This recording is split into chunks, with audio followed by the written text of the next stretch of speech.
Okay guys, we just received this item. Fragile. Just order it.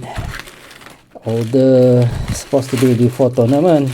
Alright, but it's after tournament arrive. Then, so let's see.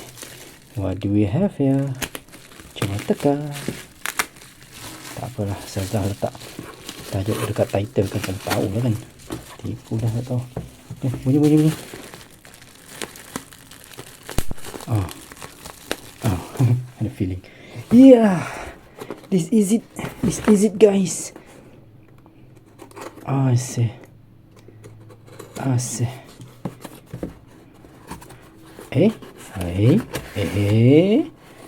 Wow, bear fan. Look at that bear fan.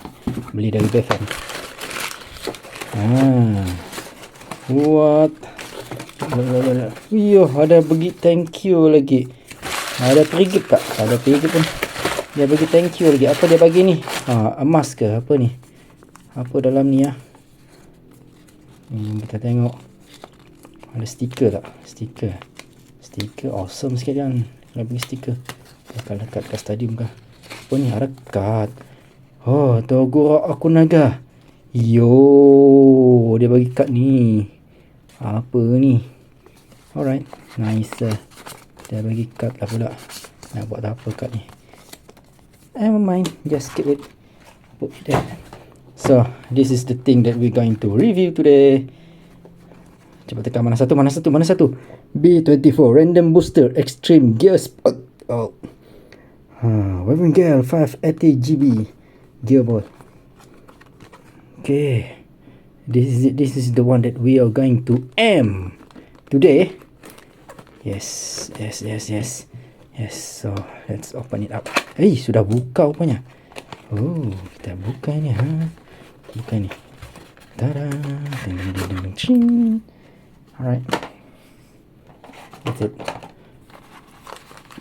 Ting. Random booster yang tidak random. Ini dia. Dia melekat, babe. Kasih potong sama dia. This is random booster yang tidak random. Okay, ini sudah pun dibuka. Setelah ia dibuka, kita ingin kita ada ni. Kan ni tak payahlah buka sini. Tak apa, kita nak ini saja. Okay, kita ada ni, ada ini. Ada tiga barang penting. First thing first, kita buka ini ya. Duduk diam. Jangan main-main. Okay.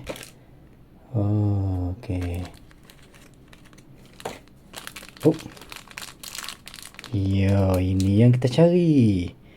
Gearball. This is it. Gearball TAKARA TOMY. And then the next one is this is 460 TAKARA TOMY. Warna purple. Hopefully it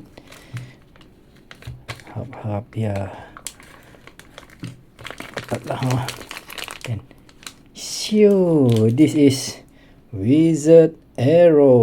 Look at that, Wizādo purple TAKARA TOMY. Okay, without further ado, kita macam biasa as per usual, we need to check the weight of this part. So first thing first is gearball, of course lah, 2.07 gram, 6.8. Wow, not bad. And then this is it, 31. 31. So let's assemble it. Here the click. Just nice. Just nice. 40. Okay, let's try test launch. Okay, this is it. Jom kita test launch. 3, 2, 1, go shoot. Wow, so cool. Cool. Kita cuba tail launch. Rush ya. Wow, just nice. Okay, that's it. Thank you for watching. This is it. This is yeah. This is Wizard Arrow. Look at that.